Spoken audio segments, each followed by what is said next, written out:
और चलिए अब रुक करते हैं उत्तर प्रदेश से मिल रही एक बड़ी खबर का। यूपी की बात में बाद अयोध्या राम मंदिर चढ़ावा विवाद में अपडेट है। चढ़ावा विवाद में कार्रवाई की तैयारी तेज हो चुकी है। चंपत राय के करीबी टिन्नू पर शिकंजा संभव है। नियुक्तियों की जांच कर दी गई। अब नियुक्तियों की भी जांच शुरू कर दी गई। आपको बता दें कि वित्तीय रिकॉर्ड की पड़ताल हो रही है। साथ ही साथ कई कर्मचारियों की भूमिका भी अब जांच के दायरे में है। मंदिर परिसर में 800 कर्मी तैनात है। दान गणना से जुड़े हुए कर्मचारियों पर भी नजर है।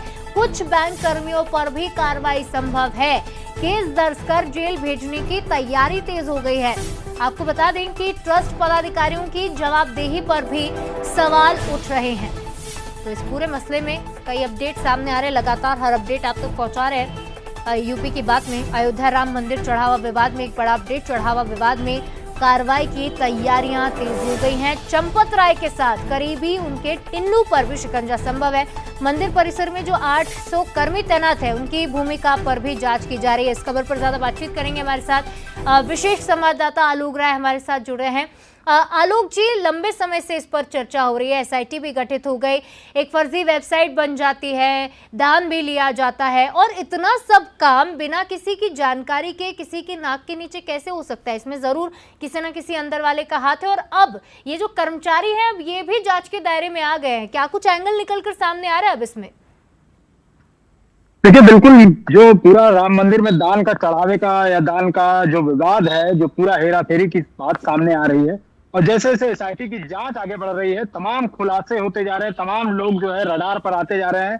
अब जो नियुक्ति हुई थी राम मंदिर में प्राण प्रतिष्ठा के बाद उन कर्मचारियों की, जिनकी संख्या लगभग 800 बताई जा रही है, उनकी जांच होगी। साथ ही साथ जो जमीनें खरीदी गई हैं ट्रस्ट द्वारा, उसकी भी जांच हो रही, क्योंकि अगर बात करें आरोपों की तो आम आदमी पार्टी के सांसद, राज्यसभा सांसद संजय सिंह लगातार प्रेस कॉन्फ्रेंस करके तमाम दस्तावेज दिखा रहे हैं, सोशल मीडिया पर पोस्ट कर रहे हैं। उन्होंने मुकदमा दर्ज करने के लिए तहरीर भी भेजी थी अयोध्या कोतवाली में कि इस पर मुकदमा दर्ज किया जाए। बहरहाल एसआईटी जांच का छठा दिन है जी। और ये जानकारी भी सामने आई है कि दिल्ली द्वारा ये निर्देश दिए गए हैं कि जो ट्रस्ट के बड़े पदाधिकारी हैं, क्योंकि उनकी ये जिम्मेदारी थी कि पारदर्शिता से राम मंदिर में जो चढ़ावा आ रहा है या राम मंदिर की जो व्यवस्थाएं हैं वो जो है सुचारू रूप से चले, चाहे वो दर्शन की व्यवस्थाएं हो, चाहे वो दान की व्यवस्थाएं हो, चाहे वो बैंक में पैसे जमा करने की व्यवस्था हो।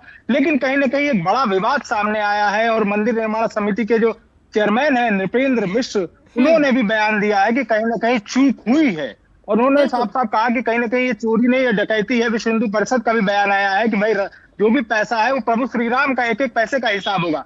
इसीलिए अब ये माना जा रहा है कि जो कर्मचारी है जो गणना में शामिल थे, चाहे वो बैंक के हों, चाहे चंपत राय करीबी टिन्नू यादव हो, इनके खिलाफ केस करके इनको जेल भेजा जा सकता है। और ये भी जानकारी सामने आई है कि ट्रस्ट के जो बड़े पदाधिकारी हैं, चंपत राय, डॉक्टर अनिल मिश्र और गोपाल राव का नाम सामने आ रहा, इनको सेफ एग्जिट दिया जा सकता है, यानी ये ट्रस्ट से अलग हो सकते हैं। तो हो सकता है कि आने वाले समय में वहां भी जो है कोई सीईओ बिठाया जाए, कोई रिटायर्ड आईएएस अधिकारी पोस्टिंग हो। लेकिन बहरहाल विवाद बड़ा है, मामला बड़ा है, राजनीति भी बहुत तेज हो गई है। कल मुख्यमंत्री भी अयोध्या दौरे पर थे, उन्होंने भी बयान दिया कि एसआईटी जो है दूध का दूध पानी का पानी कर देगी। इस पर अखिलेश यादव ने भी तंज कसा है।